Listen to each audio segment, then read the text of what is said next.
Greetings all, Brian S. Pratt here again. I'm back. Didn't do one yesterday. It was really quite busy for me. Early day on the road the entire day, so I didn't have much time to do a chapter. But now here's chapter 4 of the Shepherd's Quest, book 1 of Broken Key Trilogy. Recap: Riyan, the shepherd, main hero of the story, and his friend Chad. Well, Riyan, his girlfriend, or his lifelong friend Freya, whom he was in love with, is now betrothed to his mortal enemy, you might say. The guy that makes his life miserable and everyone in town hates. But he's a magistrate's son, he's wealthy, so her father feels this will be a good match. So he set up the match, and now she's betrothed to Freya, and Riyan took it hard, so he went out to the hills with his flock of sheep, just to kind of come to grips with it and try to get past it if he can. Meanwhile, their friend Bart has created a situation where Rupert, the guy, their enemy, who's now betrothed to Freya, just kind of messed up his life a little bit. Just made him embarrassed. It was really quite a funny scene, and that's where we're at now. Okay, Ryan's in the hills, and he's trying to get over the hurt of his friend Freya being betrothed to the worst person in town, which sometimes happens, I suppose, back in the day. Anyway, here we go. The evening on the second day found Riyan deeper into the hills than ever before. To the west, the mountains climbed high into the sky. With the crystal blue sky above and the rolling green foothills below, the mountains were a breathtaking sight. The cool breeze helped alleviate the heat of the day. If only he could get Freya off his mind, he would be able to enjoy it all so much more. The first day out, he railed, shouted, and screamed at the injustice in the world.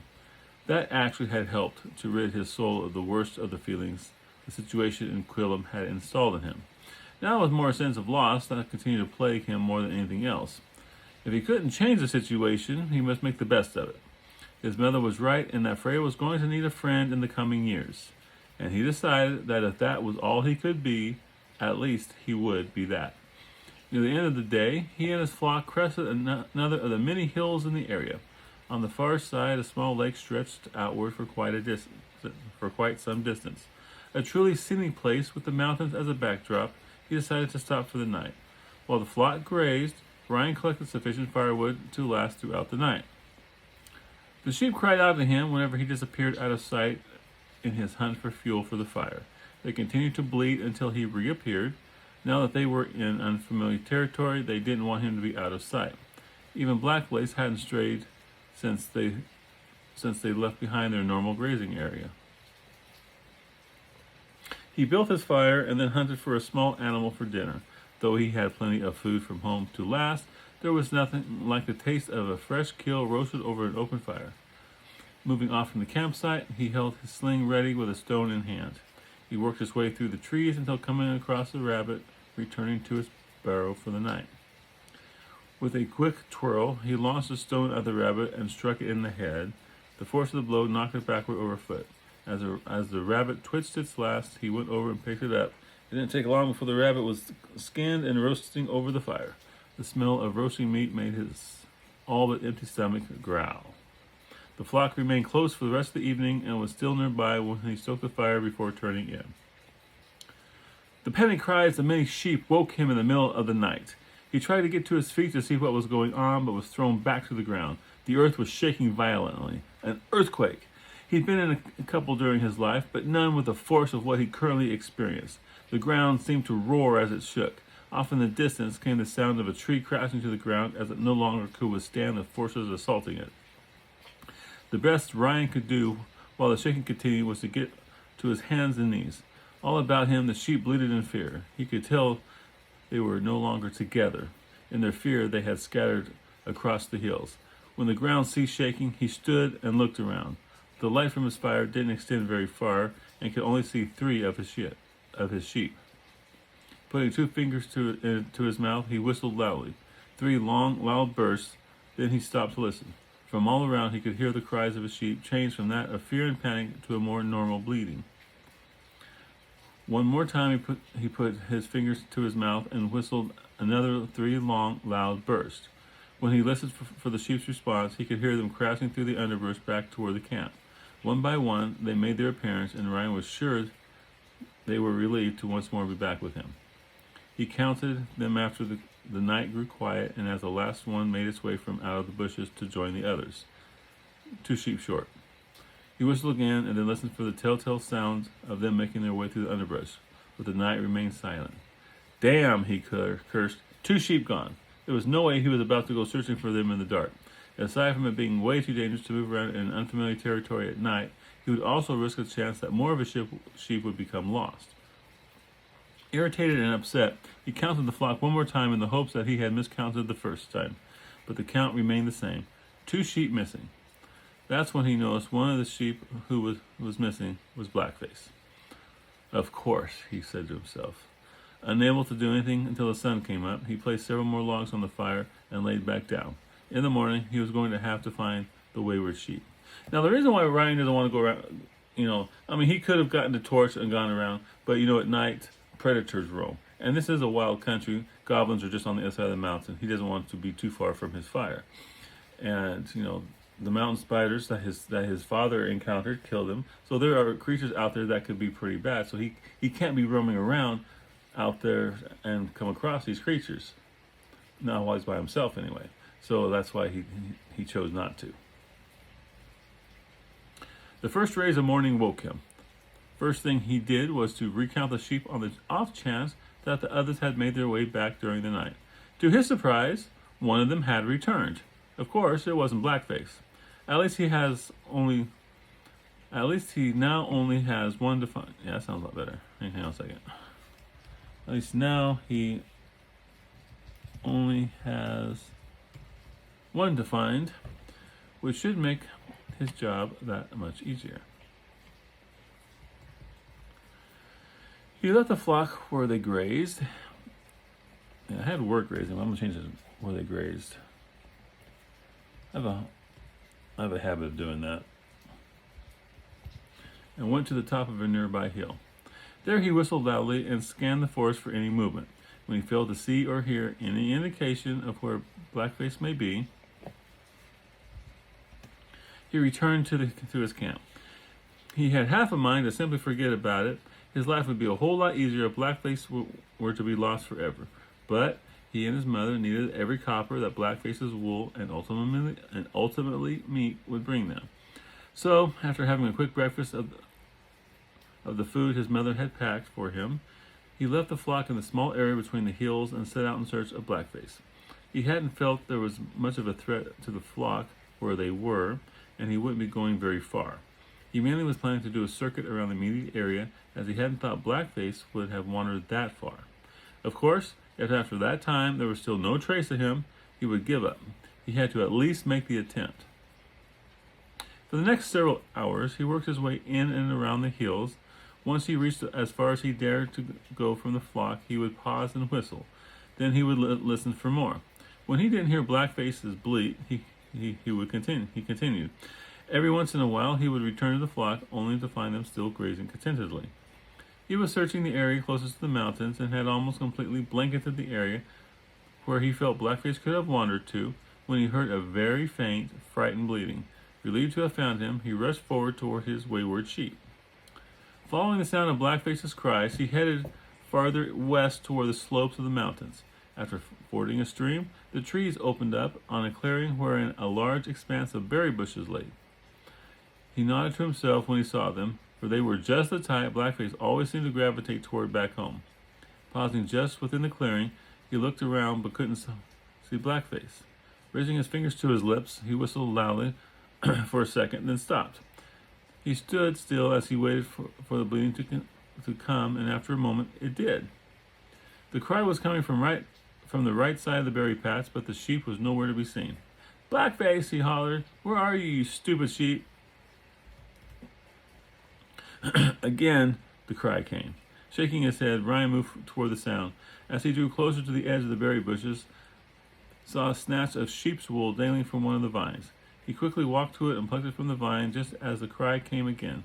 This time it sounded close and was coming from just before him, yet there was no sign of Blackface.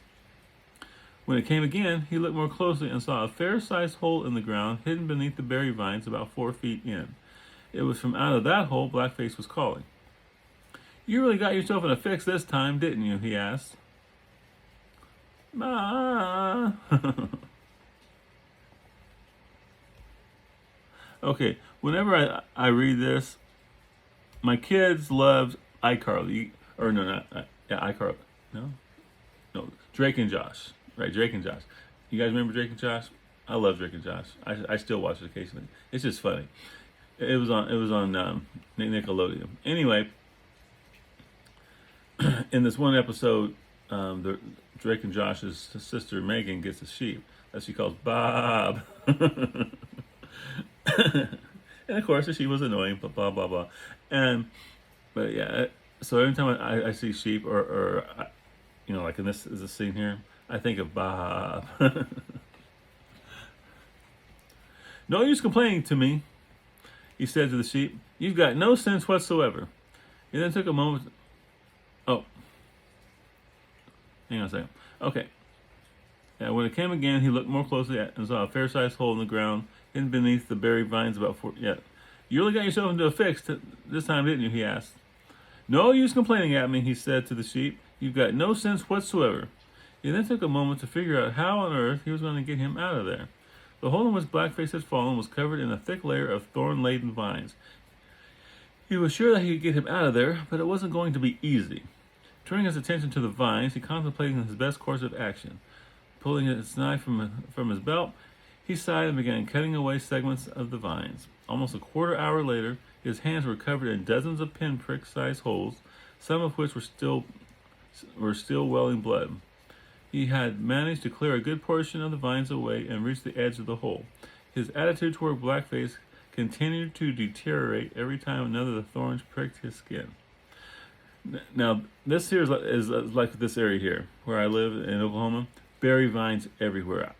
I go out and cut wood, but to get to the tree I want, I got to create or clear a hole through mass tangled berry vines everywhere. And these things grow thick. The vines are like that long. It's just a nightmare sometimes. And yeah, I've been like him where I've got, I'm bleeding several times. "Oh, shut up," he yelled down to the hole. When he at last reached the edge and had cleared the vines back enough to look down, he saw Blackface moving below. The side of the hole sloped down a steep embankment until reaching where Blackface stood. He gauged the angle of the slope and determined that it was inclined sufficiently that he could possibly make it back up if he went down to get him. Though with Blackface in his arms, it would be a little trickier on the way back up. So, after another few minutes of pruning the branches back a little bit farther, he went to the edge of the hole and began climbing down. When Blackface saw him coming down toward him, he started bawling excitedly. "Yeah, just wait till I get you out of here," threatened Riyan. "Then we'll see how happy you are." Bah! The threat of possible repercussions for being down there didn't seem to worry Blackface. He was as happy to be with someone familiar. Sliding down the hole was relatively easy. Once he hit the bottom, Blackface immediately came to him and practically jumped into his lap. "Calm down," he said as he got to his feet. He glanced around and was quick to realize that this was not just some hole in the ground. The light filtering down from above revealed that he was in what looked to be some kind of passage. It was roughly 10 feet high, half that wide, and extended into darkness to his left and right. Excitement filled him as he saw the unmistakable signs of human construction. Though the sides of the passage were one more time, they still showed where stone blocks had been used in its construction. I gotta change that real quick. "What did you find?" he asked Blackface. Visions of treasure and adventure raced through his mind as he wondered what wealth may be hidden down there. Then, from down the passage to his right, something caught the light from above and glittered. Turning toward it, he tried to see, but had lost it in the dark. You ever do that? I mean, you can look straight at something, but you can't see it, but you turn your eyes and you can see it. That happens to me all the time. I don't know, maybe I got some eye defect or something. But I can often see, especially degrees of shadows, can also sometimes be seen from my peripheral vision, and that's where that comes from. Unwilling to give up on it, he moved slowly down the passage until the glitter came again. Then he rushed forward and discovered that the glitter came from a tarnished coin almost completely buried in the dirt covering the floor. "Treasure!" he exclaimed excitedly. Never in his wildest imagination did he ever think that he, a shepherd boy, would find something like this. Dropping to his knees, he reached down and picked up the coin. He couldn't see it too clearly and got back to his feet. Returning to just beneath the hole, he held the coin in the light from above and saw that it was made of copper. It was roughly the size of the coins he's used to using, but the impressions on both sides were nothing like he had ever seen before. On the one side was a bust of what could have been a man, but it wasn't easy to make out as the coin was quite worn. The other side bore an unfamiliar symbol. "This has to be old," he said to himself. Looking down the passage that extended into darkness in both directions, he wondered just how many more such coins could be down there. Then he turned his gaze to Blackface. "I guess I can forgive you," he said. Rolling the coin through his fingers, his mind began churning with possibilities.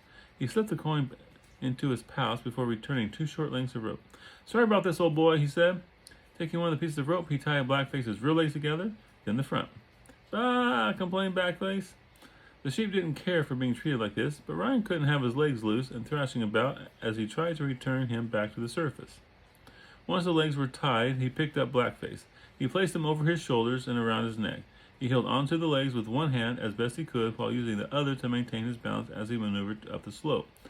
Now, when I write stuff like this, I try to think in great detail how it's possible. And so, you start with the premise. Okay, Blackface is in a hole, and the whole reason he's in the hole is to find this underground tunnel, and the whole reason of the book is for trying to find this underground tunnel.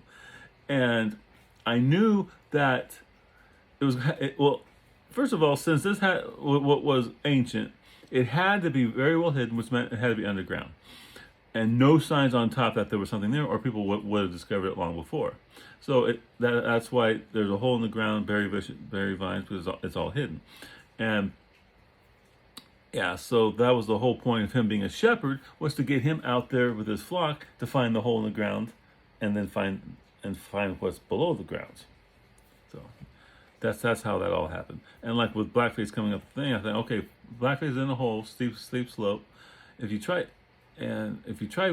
just carrying him up there, he'll probably thrash, kick you, and if it's a steep slope, you'll never make it. So then I thought, well, okay, tie his legs together.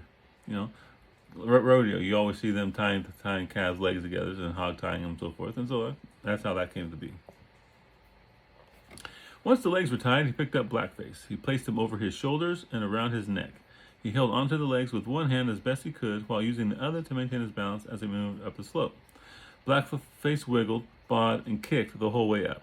Riyan lost his grip a couple times due to the sheep's thrashing, and was thankful that he had the forethought to bind the legs, or it would have been much worse.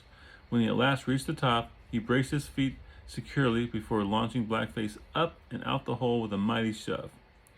After Blackface hit the ground and began bawling pitifully, Riyan climbed the rest of the way to the surface.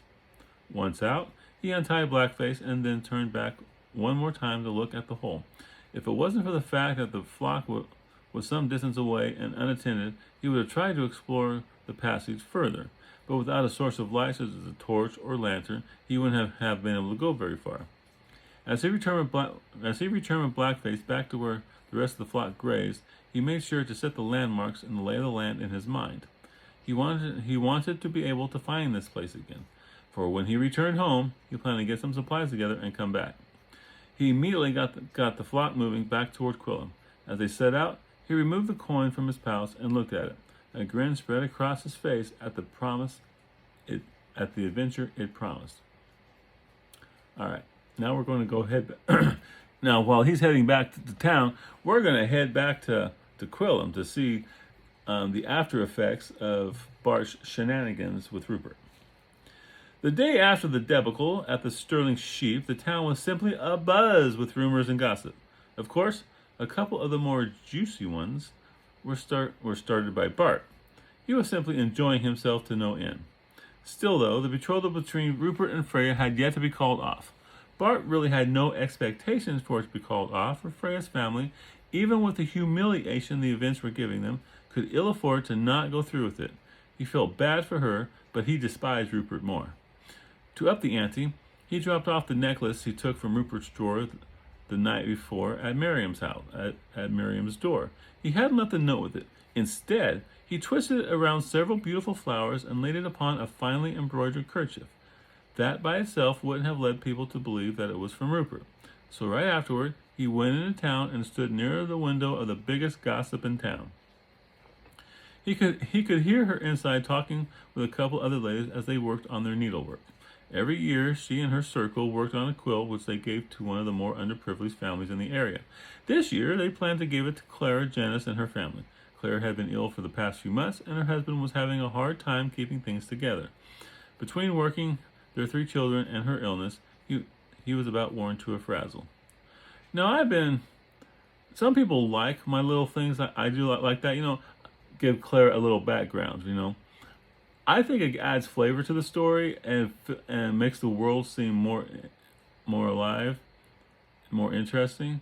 Others say, you don't need that stuff, Brian. Just talk about the main characters and stuff. But, yeah. I'm sure if my books were traditionally published with an actual publisher, they'd probably be 100 pages shorter. But I like the extra stuff, and that's what I put in my books. If you like it too, let me know. I'm not going to change. I just like to know. There's this one guy. One blogger I listen to. His name is Joe Blogs, and he says, "If you like what I say, put it in the comments. If you don't bother. I don't really care." I love that guy. If you haven't seen Joe Blogs, look him up. He's really quite. He's financial, guys. So he talks about the Russian economy, sanctions, China, things like that, and he talks about economic part of it, which I find really fascinating. It's interesting to see how things are interconnected, and he's quite entertaining too. From his position by the window, he heard them talking about somebody or another. Then he said, sort of loud, but not too conspicuously so, "I tell you, I saw him." Then in another voice, like he was another person, he replied, "Rupert?" From within the house, all talking ceased. Bart grinned to himself as he said, "Yes, Rupert. You would think he'd leave well enough alone after last night." In a second voice, he asked himself, "What happened?" The inside of the house was quiet as a tomb. He knew every ear within strained to hear what he had to say next. "I saw him placing something at the door of Miriam's house," he said in voice 1. "Miriam?" voice 2 asked. "Isn't she the one who's been trying to get her hooks in him for years?" "That's the one," voice 1 replied. "Looks like she finally hooked him." "What did he leave?" voice 2 asked. "I'm not exactly sure," voice 1 explained. "Some flowers for sure, though I thought I saw something glittering among them." Then as he started to say, "We'll have to see what," he began moving away from the window and let his voice trail off. After he became quiet, he snuck back to the window and listened. Inside, it remained silent for only a few seconds before the women all started talking at once. Now, if Miriam would just find the necklace and put it on, it would lend credibility to the seed he just sowed.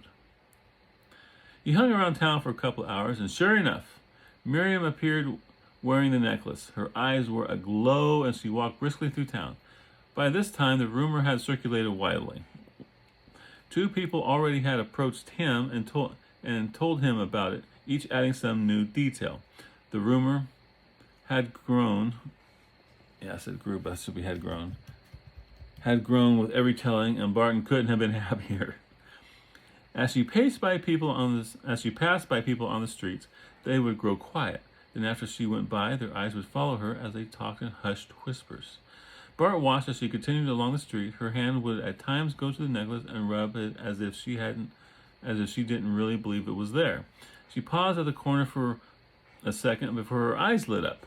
Across the street, Rupert and his 3 cronies had just appeared. She waved and hurried across the street to meet him. Bart followed her at a discreet distance to see what would happen. He wasn't alone. Many of those on the street saw to whom she headed and followed as well. For some reason, I have a W on the end of two, so it was like toe. So it was like toe home. She. It's funny how things just appear, and when you edit, before I would read quietly to myself, and your mind just fills in everything. I've come to realize, but you read out loud, which I'm doing now, you find more stuff. Rupert came to a stop, and his eyes turned dark when he saw the necklace around her neck. He recognized it as one that had been in his drawer. Bart was too far away to hear what was said, but just after a couple exchanges between Rupert and Miriam, Rupert ripped the necklace from around her neck. Then Miriam turned and fled, tears in her eyes. Bart stood there a moment too long, for Rupert noticed him. His face turned darker, and he began moving quickly toward him. Bart remained where he was until the four young men came to him. Four being Rupert and his three cronies. Rupert held out the necklace and demanded, "Do you know anything about this?" "Why, no, Rupert," Bart replied innocently. "It looks to be a necklace of some sort." "Someone's been messing with me," he stated, "trying to get my betrothal with Freya annulled." Rupert glittered at him and added, "I can only think of one person who would want that." "Freya?" guessed Bart. Rupert's eyes narrowed and his face turned red in anger. "Don't play with me, Bart," he warned. "I know Ryan's behind this, and you two, along with Chad, are tight as thieves." "Ryan has been out with his sheep since just after your betrothal," he replied. "I don't see how he could be behind anything." Bart glared at him. "This betrothal is going to continue," he said. "If there are any further occurrences like this," he continued as he held up the necklace again, "Ryan will pay the consequences." It was Bart's turn to get a dark look. "Be sure you know with whom you're messing with before you act," he warned. "Is that a threat?" Rupert asked. "Are you daring to threaten me?" "Merely offering a piece of advice," he answered. Then Rupert became aware of the people who had gathered to watch the drama unfold between himself and Bart. To Bart he said, "This isn't over." Bart merely remained silent as Rupert and his three cronies quickly left the street. Once they'd gone down the street a ways, Bart turned and left in the opposite direction. Bart doesn't care for Rupert, and Bart ain't scared of Rupert. He's not like everyone else in town. You mess with Bart, he'll take you out. Moving through town, his mind churned over the encounter. What had started out as a prank had developed into something a bit more serious. I changed that. Okay. He feared that Rupert was planning on taking out his anger over what's been happening on his friend Ryan. Thankfully, Ryan wasn't due back for several more days. Hopefully by then all this will have blown over. He hurried back across town to old Rebecca's place to finish the work she wanted done. Along the way, he came to the decision to lay low for a while and leave Rupert alone. At least until Ryan returned, then he would see how things turned out. And that's the end of chapter 5. I had a great time writing this too. Bart, I love Bart, and because he's an unknown quantity this time, which means I can do anything with him I want to. We know he does lockpicks. Chad has said how he can throw darts really well, and he doesn't seem to be afraid of the town bully Rupert, even though he's standing there with 3 of his other people. So what does that mean? So I like Bart. Bart's a cool character. I can't wait until we get to Kevik. He's another one of my favorite characters. Now Kevik, I was a manager at Pizza Hut, and we had this. I hired this young kid. His name was Kevin. I think that's where Kevik came from. What was Kevin? I think he was the inspiration for that. Anyway, Kevin really had. He was a good guy, really gung ho, really wanted to do well, but he was stricken with an infliction that grew tumors on his spine, and he was somewhat misshapen, and he hunched over, and he really couldn't do his job. I mean, I shouldn't. At first, when I hired him, he was okay, but 6 months after that, he was moving slow. But I knew, to my soul, that this job was everything to him. Because otherwise, he would just be sitting at home doing nothing, and no one else would hire him. So I knew I'd take a hit in profitability, but I had to keep him. I had to keep him on. And ultimately, he got too sick, and then he ended up passing away. And me and my wife, then Sherry, we went to his funeral. And when they asked for anyone to speak, I got up and I talked about his time at Pizza Hut, how we all felt he was a valuable employee and things like that. And afterward, his mom just came to me and just started crying and was saying, that job was everything to him. So thank you for giving it to him. So thank you for making him feel useful and productive. And yeah, keeping him on made his last bit best it could be, and really made his parents happy. And that's what we got to do. We got to true. Business, from the business sense, it was a terrible decision to keep him on, because he couldn't keep up. He was my dough master. That's all he could do was dough master, and he did some things. During the rush, he would get boxes from the back and fill the make table, the place where we made the pizzas, and then he would do dishes. But he couldn't move fast, and he couldn't do dishes very well or quickly, and my other employees would say, "Man, you gotta get rid of him. He's just slowing us down." I just couldn't do it. Maybe that's why I'm not a manager anymore, because I'm too nice of a guy. I can't. I just couldn't do it. I couldn't take that one thing away from him. That meant everything. I just couldn't do it. Well, anyway, so that's where I think that's where Kevin came from. I'm not 100% sure, because I wrote this a long time ago, but yeah, because this was after Pizza Hut. Yeah, I wrote this after Pizza Hut. So it's very well possible that Kevin was inspired by Kevin. Don't remember his last name, but he was nice. I liked him. Anyway, that's all about the book. I got a few more minutes, so maybe I'll talk. My weekend with my girlfriend. Two things happened. If you're not interested in non-book stuff, you just go ahead and go now. Anyway, two things happened. One, we went to an escape room up in Chickasha. I did a little bit about it as a TikTok, as part of a TikTok. That was fun. It was my first one ever. I'd never done one before. And I didn't have my reading glasses. These are my reading glasses, and I didn't have those in my pocket because we were just going out to pizza. I had my driving glasses on, but not these. And we went out to pizza. We weren't planning on going to the escape room, and then her daughters. We were there with two of her daughters, and they started talking about the escape room. And I'm like thinking, I can't read any clues. How am I going to, enjoy this? And I was really dreading it because I was afraid I was going to go in there. I wasn't going to be any help at all, and I was just going to. It was a half hour long. We picked the easiest one because I hadn't done one before. My girlfriend hadn't done one before. Her daughters had, and one of them had done, I guess, 4 before. So we get in there and do the escape room, and I had the time of my life. Not having my reading glasses didn't hamper me at all, and we solved it and got out of there in a half hour. That was really fun, and we're gonna do another one probably this summer.